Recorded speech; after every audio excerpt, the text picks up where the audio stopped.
വിവാഹ ജീവിതത്തിൽ, ദാമ്പത്യ ജീവിതത്തിൽ സന്തോഷവും സമാധാനവും കണ്ടെത്താൻ നിരവധി വഴികളുണ്ട്.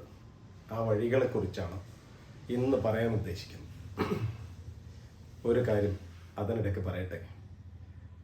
വീഡിയോകൾ പ്രയോജനപ്രദമാണ് എന്ന് തോന്നുമെങ്കിൽ സബ്സ്ക്രൈബ് ചെയ്യുവാനും ഷെയർ ചെയ്യുവാനും മറക്കരുത്. ദാമ്പത്യ ജീവിതം എല്ലാവരെ സംബന്ധിച്ചിടത്തോളം ഒരു വലിയ പ്രതീക്ഷയാണ്.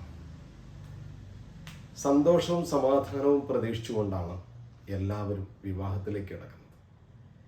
എന്നാൽ വിവാഹ ജീവിതം പലരെയും സംബന്ധിച്ചിടത്തോളം വലിയ ഭാരമാണ്. മറികടക്കാൻ കഴിയാത്ത പ്രശ്നങ്ങളുടെ ഒരു കൂമ്പാരമാണ്. ഒരിക്കലും തീർത്താൽ തീരാത്ത വിഷയങ്ങൾ തുടർച്ചയായിട്ട് വന്നു ചേർന്നുകൊണ്ടിരിക്കും. എന്താണ് പരിഹാരം? എല്ലാവരുടെ മുമ്പിലുണ്ട് പരിഹാരം. എല്ലാവർക്കും ചെയ്യാൻ കഴിയുന്ന പരിഹാരങ്ങൾ തന്നെയാണ് എല്ലാവരുടെയും മുമ്പിലുള്ളത്. കഴിയുന്ന പരിഹാരങ്ങളാണെങ്കിലും പലരും അതേക്കുറിച്ച് ചിന്തിക്കുകയോ മനസ്സിലാക്കുകയോ ചെയ്യാറില്ല. അതുകൊണ്ട് ആർക്കും അതിലേക്ക് എത്താൻ സാധിക്കാറില്ല. ഞാൻ ചില വഴികൾ പറയാം. ഒന്ന്, തോൽക്കാൻ പഠിക്കുക. തോറ്റുകൊണ്ടേയിരിക്കുമ്പോൾ ജയം സാധ്യമാകുന്ന ഒരേ ഒരു മേഖല വിവാഹ ജീവിതമാണ്, ദാമ്പത്യ ജീവിതമാണ്.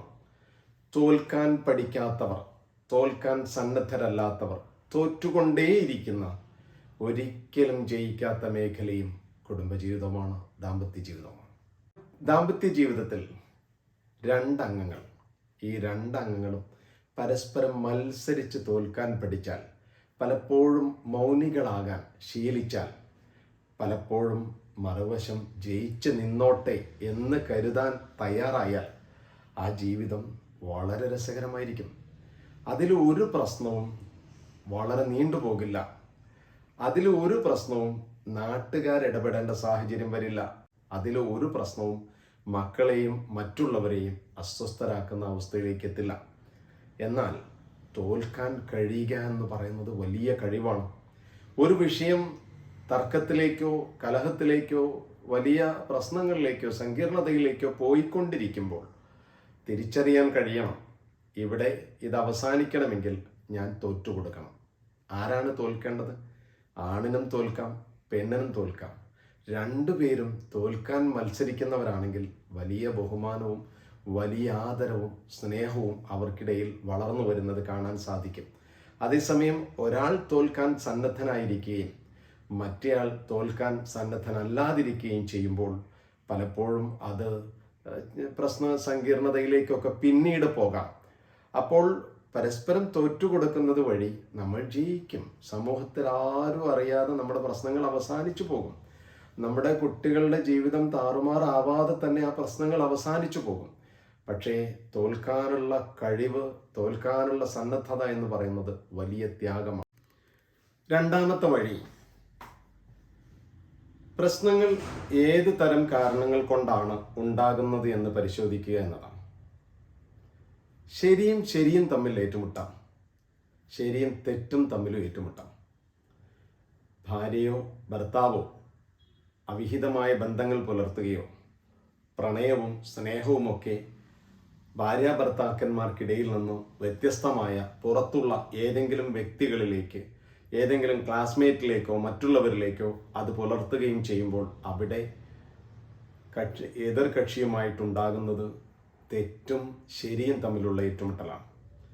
ഈ കക്ഷി ചെയ്യുന്നത് യഥാർത്ഥത്തിൽ തെറ്റാണ്.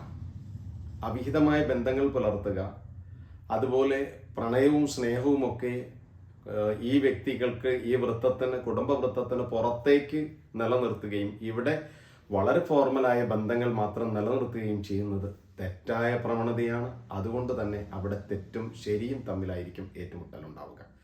ആ കാര്യത്തിൽ മറുകക്ഷി പ്രശ്നങ്ങൾ ഉണ്ടാക്കിക്കൊണ്ടേയിരിക്കും. അതിൽ അയാൾ സംഘർഷത്തിൽ ഏർപ്പെട്ടുകൊണ്ടേയിരിക്കും. അവിടെ തെറ്റും ശരിയും തമ്മിലാണ് ഏറ്റുമുട്ടലുകൾ ഉണ്ടാകുന്നത്. എന്നാൽ ശരിയും തമ്മിൽ ഏറ്റുമുട്ടലുകൾ ഉണ്ടാകാം. അതെങ്ങനെയാണ്? രണ്ട് അഭിപ്രായങ്ങൾ തമ്മിലുള്ള, രണ്ട് കാഴ്ചപ്പാടുകൾ തമ്മിലുള്ള ഏറ്റുമുട്ടലുകൾ. അപ്പോൾ എൻ്റെ അഭിപ്രായമാണ് ശരി, മറുവശത്തുള്ളതും ശരിയായിരിക്കും. രണ്ട് ആംഗിൾ ആയിരിക്കും അവിടെ വരുന്നത്. ഭാര്യയുടെ ആംഗിളിൽ നിന്ന് നോക്കുമ്പോൾ അതായിരിക്കും ശരി. ഭാര്യ കുടുംബത്തിൻ്റെ ആംഗിളിൽ നിന്ന് നോക്കുമ്പോൾ അതായിരിക്കും ശരി. ഭർത്താവിൻ്റെ ആംഗിളിൽ നിന്ന് നോക്കുമ്പോൾ ഇതായിരിക്കും ശരി. ഭർത്താവിൻ്റെ കുടുംബത്തിൻ്റെ ആംഗിളിൽ നോക്കുമ്പോൾ ഇതായിരിക്കും ശരി. ഭർത്താവിൻ്റെ മൂല്യവ്യവസ്ഥിതിയിൽ നിന്ന് നോക്കുമ്പോൾ ഇതായിരിക്കും ശരി. ഭാര്യയുടെ മൂല്യവ്യവസ്ഥിതിയിൽ നിന്ന് നോക്കുമ്പോൾ അതായിരിക്കും ശരി. ഭാര്യയുടെ ഐഡിയോളജിക്കലായിട്ടുള്ള കാഴ്ചപ്പാടുകൾ ഉണ്ടാകും. ഈ കാഴ്ചപ്പാടുകളും ഭർത്താവിൻ്റെ കാഴ്ചപ്പാടും തമ്മിൽ ചിലപ്പോൾ ഏറ്റുമുട്ടലുകൾ ഉണ്ടാകും. അപ്പോൾ ഏത് തരത്തിലാണ് ഈ പ്രശ്നങ്ങൾ ഉണ്ടാകുന്നത് എന്ന് പരിശോധിച്ച് അവയ്ക്കുള്ള പരിഹാരം പരസ്പര ബഹുമാനത്തിലൂടെ ചർച്ച ചെയ്ത് കണ്ടെത്താൻ സാധിക്കണം. ആദ്യം പറഞ്ഞ ശരിയും തെറ്റും തമ്മിലാണ് പ്രശ്നങ്ങൾ, ഏറ്റുമുട്ടലുകൾ ഉണ്ടാകുന്നതെങ്കിൽ തീർച്ചയായും ആ തെറ്റായ പ്രവണത അവസാനിപ്പിക്കാതെ ആ ഏറ്റുമുട്ടലുകൾ അവസാനിക്കാൻ പോകുന്നില്ല. ആ തെറ്റായ ചെയ്തികൾ അവസാനിപ്പിക്കാതെ അവരുടെ ജീവിതത്തിൽ സമാധാനം ഉണ്ടാകാൻ പോകുന്നില്ല. പ്രണയം ഉണ്ടാകുന്നത് വിവാഹ ജീവിതത്തിനകത്താണ്. പ്രണയം എന്ന് പറയുന്നത് വിവാഹ ജീവിതത്തിന്റെ ഭദ്രതയ്ക്ക് വേണ്ടി ദൈവം നൽകിയ വലിയൊരു ഗിഫ്റ്റാണ്, വലിയൊരു സമ്മാനമാണത്. അതുണ്ടാകേണ്ടത് അതിനകത്ത് തന്നെയാണ്. അതിന് പുറത്തൊരാളുമായിട്ട് പ്രണയം ഉണ്ടായിക്കൊണ്ടിരിക്കുക, അതുപോലെ അവിഹിത ബന്ധങ്ങൾ ഉണ്ടായിരിക്കുക എന്ന് പറയുന്നത് സ്വാഭാവികമായും മറുകക്ഷിക്ക് സ്വീകാര്യമല്ല. അതുകൊണ്ട് തന്നെ അത് അവസാനിപ്പിക്കുന്നത് വരെ അവർക്കിടയിലെ പ്രശ്നങ്ങൾ അവസാനിക്കുകയുമില്ല. ഇനി ശരിയും തമ്മിലാകുമ്പോൾ അത് മറ്റേ ആംഗിളിൽ നിന്ന് നോക്കിക്കാണാൻ മറുകക്ഷിക്ക് സാധിക്കണം. അപ്പുറത്തെ ആളുടെ ആംഗിളിൽ നിന്ന് നോക്കാൻ, അതായത് ഭാര്യയുടെ വശത്ത് നിന്ന് ഈ കാര്യത്തെ നോക്കിക്കാണാൻ പഠിക്കണം. ഭർത്താവിൻ്റെ വശത്ത് നിന്ന് ഈ കാര്യത്തെ നോക്കിക്കാണാൻ ഭാര്യയ്ക്ക് സാധിക്കണം. അങ്ങനെ വരുമ്പോൾ എങ്ങനെ ഭർത്താവിനെ സന്തോഷിപ്പിക്കാം, ഭർത്താവിൻ്റെ കാഴ്ചപ്പാടുകൾ എന്തൊക്കെയാണ്, ഭർത്താവിൻ്റെ ഇഷ്ടാനിഷ്ടങ്ങൾ എന്തൊക്കെയാണ് എന്ന് മനസ്സിലാക്കി പെരുമാറാൻ അപ്പോൾ അപ്പുറത്തിന് സാധിക്കും.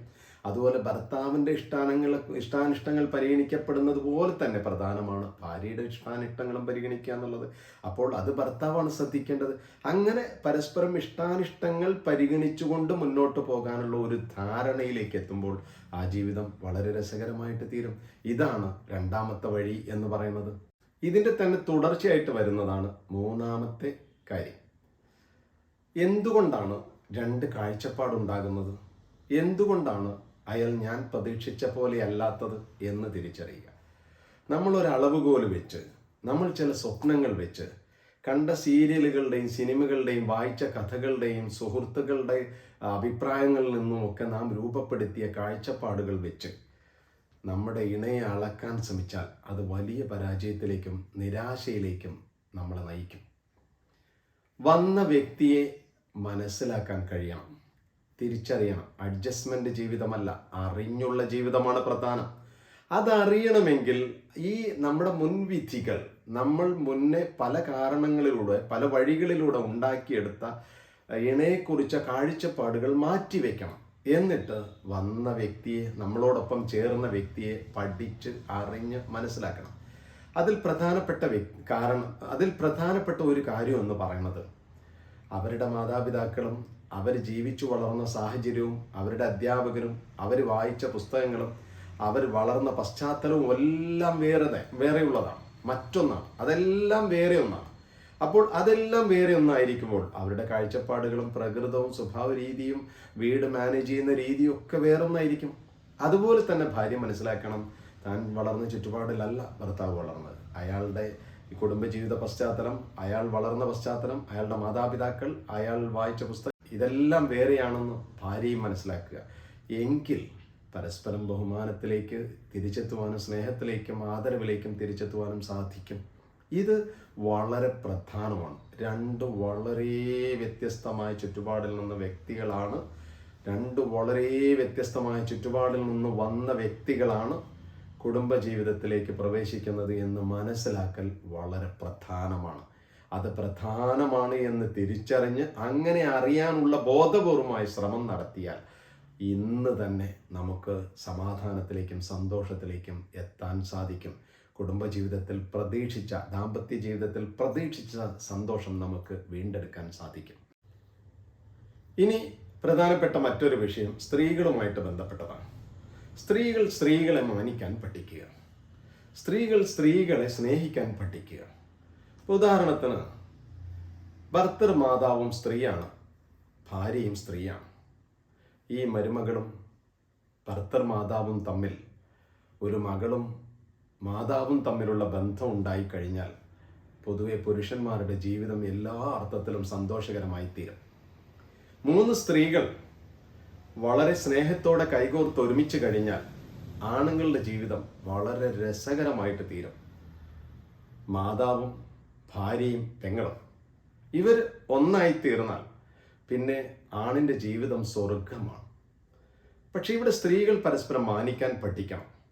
സ്ത്രീകൾ പലപ്പോഴും ഓരോ മാതാവും തൻ്റെ മകളെ കെട്ടിച്ചയക്കുമ്പോൾ, തൻ്റെ മകളെ വിവാഹം ചെയ്ത് അയക്കുമ്പോൾ അവൾക്ക് എന്തെല്ലാം ആഗ്രഹിക്കുന്നുവോ, എന്തെല്ലാം സൗകര്യവും പരിഗണനയും അവൾക്ക് കിട്ടണമെന്ന് ആഗ്രഹിക്കുന്നുവോ, ആ സൗകര്യങ്ങളും പരിഗണനയും സ്വന്തം മരുമകൾക്ക് നൽകാൻ ഓരോ മാതാവും തയ്യാറായാൽ എന്ത് രസമായിരിക്കും അവിടുത്തെ വിവാഹ ബന്ധങ്ങളും കുടുംബജീവിതം എന്നൊന്ന് ആലോചിച്ച് നോക്കൂ.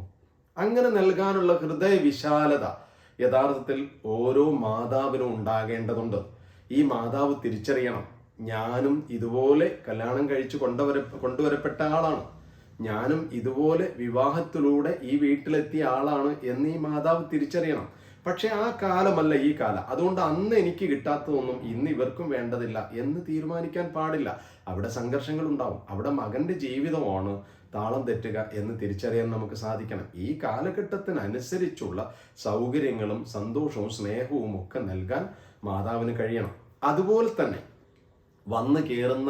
വീട്ടിലേക്ക് വന്നു ചേരുന്ന മരുമകളും ഇതേപോലെ തന്നെ കാര്യങ്ങളെ കാണേണ്ടതുണ്ട്.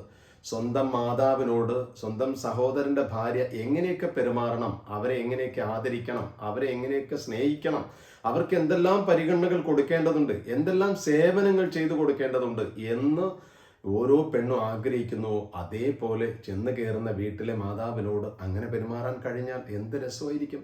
അപ്പോൾ ഇവിടെ മാതാവും മകളുമായിട്ട് മാറണം. മാതാവും മകളുമായിട്ട്, അല്ലാതെ അമ്മായിയും മരുമകളുമായിട്ട് മാറുന്ന അവസ്ഥയിൽ നിന്ന് നമ്മൾ മാതാവും മകളുമായി മാറുന്ന വലിയ ഹൃദയവിശാലതയുടെ ഒരു അവസ്ഥയിലേക്ക് നമുക്ക് ഉയരാൻ സാധിച്ചാൽ പിന്നെ അവിടെ ഒരു പ്രശ്നവുമില്ല. വളരെ രസകരമായിരിക്കും. അതുപോലെ തന്നെ അതുപോലെ തന്നെ പെങ്ങളും, അതുപോലെ തന്നെ ഭർത്താവിൻ്റെ പെങ്ങളും തൻ്റെ വീട്ടിലേക്ക് കയറി വന്ന സഹോദരൻ്റെ ഭാര്യ, ഈ ഭാര്യയ്ക്ക് വലിയ ബഹുമാനം കൊടുക്കൽ, വലിയ ആദരവ് കൊടുക്കൽ തൻ്റെ സഹോദരനോട് ചെയ്യുന്ന നീതിയായിട്ട് തിരിച്ചറിയാൻ കഴിയണം. അല്ലാതെ അത് തൻ്റെ ഔദാര്യമൊന്നുമല്ല, അത് തൻ്റെ മാനവികമായ ഒരു ബാധ്യതയാണ്. ഞാൻ അന്തസ്സുള്ള ഒരു സ്ത്രീയാണ്, ഞാൻ അഭിമാനിയായ ഒരു സ്ത്രീയാണ്, ഞാൻ സംസ്കാരമുള്ള ഒരു സ്ത്രീയാണ്. അതുകൊണ്ട് എൻ്റെ അടുത്തേക്ക് വരുന്ന എൻ്റെ സഹോദരൻ്റെ ഭാര്യ അവളോട് ഏറ്റവും മാന്യമായി പെരുമാറണം എന്ന് ചിന്തിക്കുന്ന ഒരു ഉയർന്ന തലത്തിലേക്ക് ഭർത്താവിൻ്റെ പെങ്ങൾക്കും എത്താൻ സാധിച്ചു കഴിഞ്ഞാൽ എന്ത് രസമായിരിക്കും ആ വീട് എന്നൊന്ന് ആലോചിച്ച് നോക്കൂ. ചില കാര്യങ്ങൾ എല്ലാവരും ഒഴിവാക്കേണ്ടതുണ്ട്. ഒന്ന്, പരസ്യമായി അപമാനിക്കലും താരതമ്യം ചെയ്ത് പറയലും കുറ്റപ്പെടുത്തലും കലഹിക്കലുകളും. പരസ്യമായി ഇത്തരം കാര്യങ്ങൾ ചെയ്യുന്നത് അവസാനിപ്പിക്കുക. പരസ്യമായി ചെയ്യുന്നത് വലിയ വേദന ഉണ്ടാക്കും, വലിയ അപമാനം ഉണ്ടാക്കും. അതുപോലെ തന്നെ താരതമ്യം ചെയ്ത് പറയുന്നത്, തൻ്റെ ഭാര്യയുടെ അനിയത്തിയോടോ ജ്യേഷ്ഠത്തിയോടോ അയൽ വീട്ടിലെ സ്ത്രീയോടോ താരതമ്യം ചെയ്ത് പറയുക എന്ന് പറയുന്നത് അവർ ഉഷാറാണ്, നീയാണ് ശരിയല്ലാത്തത് എന്ന രീതിയിൽ സംസാരിക്കുന്നത് ഒരു നിലക്കും ഒരു സ്ത്രീക്കും അംഗീകരിക്കാൻ കഴിയുന്നതല്ല. അതുപോലെ തന്നെയാണ് തൻ്റെ ഭർത്താവിനെ താരതമ്യം ചെയ്ത് അയാളുടെ ജ്യേഷ്ഠനോടോ അനിയനോടോ അയൽപക്കത്തെ മറ്റാരോടെങ്കിലുമോ അല്ലെങ്കിൽ പുറത്ത് കണ്ട മറ്റേതെങ്കിലും വ്യക്തികളോടോ ഒക്കെ ഉപമിച്ച് പറയുന്നത് ഒരു പുരുഷനും അംഗീകരിച്ചു തരില്ല. അവരുടെ കുഴപ്പങ്ങൾ അവരുടെ പോരായ്മകൾ, ആ പോരായ്മ മാത്രം എടുത്ത് അത് വളരെ സ്വകാര്യമായിട്ട് അവരോട് പറയാൻ ശ്രമിക്കണം. അത് ഭാര്യയോടാണെങ്കിലും ഭർത്താവിനോടാണെങ്കിലും അങ്ങനെ സംസാരിക്കാൻ പഠിച്ചാൽ അവിടെയും കലഹങ്ങൾ ഒഴിവാകും, സംഘർഷങ്ങൾ ഒഴിവാകും. ഒരു സംശയവുമില്ല, ആ സംഘർഷങ്ങൾ പിന്നെ മുന്നോട്ട് പോകുന്ന അവസ്ഥ ഉണ്ടാകില്ല. വളരെ സന്തോഷകരമായി, വളരെ ആഹ്ലാദകരമായിട്ട് ജീവിക്കാൻ കഴിയും അങ്ങനെ. അതുപോലെ തന്നെ സാമ്പത്തിക ചെലവുകൾ മാനേജ് ചെയ്യാനും ഒരു പരസ്പര ധാരണയിൽ മുന്നോട്ട് പോകണം. സാമ്പത്തികമായിട്ട് ഓരോരുത്തരുടെയും കഴിവിൽ നിന്നുകൊണ്ട് പരസ്പരം സഹകരിച്ചും സഹായിച്ചും പരസ്പരം സപ്പോർട്ട് ചെയ്തും വേണം മുന്നോട്ട് പോകുവാൻ. അതിൽ ഭാര്യ വീട്ടുകാരെ ആശ്രയിക്കുന്ന രീതികൾ അവസാനിപ്പിക്കണം. മറിച്ച് ഭാര്യയും ഭർത്താവും പരസ്പരം സഹകരിക്കുക, സഹായിക്കുക, ചെലവ് ചുരുക്കുക, അങ്ങനെ മുന്നോട്ട് പോകാൻ ശ്രമിക്കുക. ഭാര്യ വീട്ടുകാരെ ആശ്രയിക്കുമ്പോൾ അവരുടെ എല്ലാ പ്രശ്നങ്ങളും ഭർത്താവിൻ്റെ മുന്നിൽ വന്ന് പറയാൻ സാധിച്ചോളണമെന്നില്ല. അവരുടെ സാമ്പത്തിക ബുദ്ധിമുട്ടുകൾ മറ്റും ഇവിടെ വന്ന് പറയാൻ സാധിച്ചോളണമെന്നില്ല. മാത്രമല്ല, അതിനെ ആശ്രയിക്കുന്ന ശീലം ഉണ്ടായിക്കഴിഞ്ഞാൽ ആ ശീലത്തിൻ്റെ പേരിൽ സ്വാഭാവികമായി ഇവരുടെ കുടുംബജീവിതത്തിൽ സംഘർഷങ്ങൾ ഉണ്ടാകും.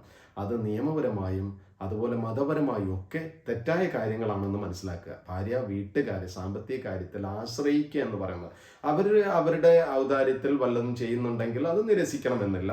പക്ഷേ അവർക്ക് സാധ്യമല്ലാത്ത ഒരു കാര്യം അല്ലെങ്കിൽ അവർക്ക് സാധ്യമാണെന്ന് നമ്മൾ കരുതുന്ന കാര്യം അവരുടെ മേൽ അടിച്ചേൽപ്പിക്കുമ്പോൾ അവർ നിസ്സഹായിയായി തീരും. അതുകൊണ്ട് തന്നെ അത് വലിയ മാനസിക സംഘർഷത്തിലേക്കും മറ്റുമൊക്കെ പോകാനും കാരണമാകും. അത് കുടുംബജീവിതത്തിൻ്റെ ശിഥിലതയിലേക്കായിരിക്കും നയിക്കുക. ചിലപ്പോൾ ചില ആത്മഹത്യകളിലേക്കോ മരണങ്ങളിലേക്കോ ഒക്കെ അത് നയിക്കാൻ സാധ്യതയുണ്ട്.